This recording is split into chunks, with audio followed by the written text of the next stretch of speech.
মধ্যপ্রাচ্যের তেল সমৃদ্ধ দেশ কাতার, সৌদি এবং কুয়েতের জ্বালানি ক্ষেত্র রীতিমতো উড়িয়ে দিয়েছে ইরানের Islamic Revolutionary Guard Corps IRGC. এই ঘটনার পর কার্যত ভেঙে পড়েছে বৈশ্বিক জ্বালানি বাজার। ইরানের বিরুদ্ধে হুঙ্কার তুলেছে সৌদি আরবও। রিয়াদ বলছে মিত্র দেশগুলোকে নিয়ে ইরানকে সামরিকভাবে জবাব দেবে সৌদি। শুধু তাই নয়, সৌদি যুদ্ধে জড়ালে পারমাণবিক হামলাও হতে পারে এই অঞ্চলে। চুক্তি থাকায় সৌদির সাথে সাথে ইরানের সাথে যুদ্ধে জড়িয়ে পড়বে পরমাণু শক্তিধর দেশ পাকিস্তানও। তবে এক্ষেত্রে ইরানও বসে থাকার পাত্র নয়। তেহরানের হাতেও আছে অদেখা শক্তিশালী অস্ত্র, যা এখনো প্রকাশ্যে উন্মোচন করেনি আইআরজিসি।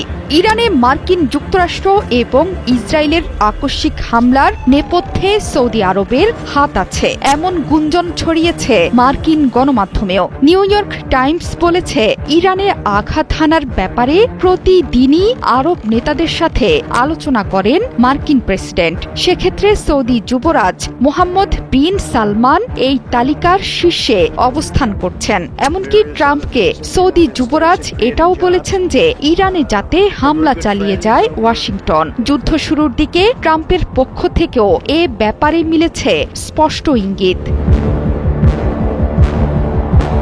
মুসলিম দেশ হয়ে সৌদি আরবের এই বিশ্বাসঘাতকতার প্রতিক্রিয়ায় বসে নেই ইরানও। সংযুক্ত আরব আমিরাত, কাতারের মতো সৌদিকে বিধ্বস্ত করতে প্রতিনিয়ত সেখানে ছুটে যাচ্ছে ড্রোন আর মিসাইলের বহর।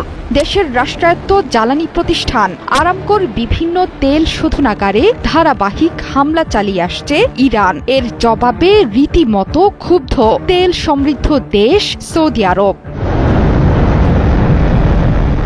এখন প্রশ্ন উঠেছে, সৌদি আরব যদি ইরানের সাথে যুদ্ধে জড়ায় তাহলে রিয়াদকে সরাসরি সাহায্য করবে কোন দেশ? বিশ্লেষকরা বলছেন, ইরান যুদ্ধে সৌদি যোগ দিলে পাকিস্তানের সাথে প্রতিরক্ষা চুক্তি সক্রিয় করতে পারে রিয়াদ। এমনকি পাকিস্তানের পারমাণবিক অস্ত্রের সহায়তাও নিতে পারে সৌদি। সিবিসি নিউজকে দেয়া সাক্ষাৎকারে এমন চাঞ্চল্যকর তথ্য দিয়েছেন সৌদি ভূ রাজনৈতিক গবেষক সালমান আল আনসারি। সৌদি বিশ্লেষকদের মতে, ইরান যুদ্ধে সর্বশক্তি নিয়ে সৌদি যোগ দিলে পারমাণবিক সুরক্ষার আওতায় চলে যাবে রিয়াদ।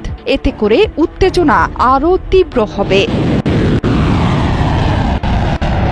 গত বছর কাতারের রাজধানী দোহায় ইসরায়েলের হামলার পর প্রতিরক্ষা চুক্তি সই করে সৌদি আরব এবং পাকিস্তান। এরপর বিবৃতিতে সৌদি এবং পাকিস্তান বলেছিল, যে কোনো একটি দেশের ওপর হামলা উভয় দেশের ওপর আক্রমণ বলে বিবেচিত হবে।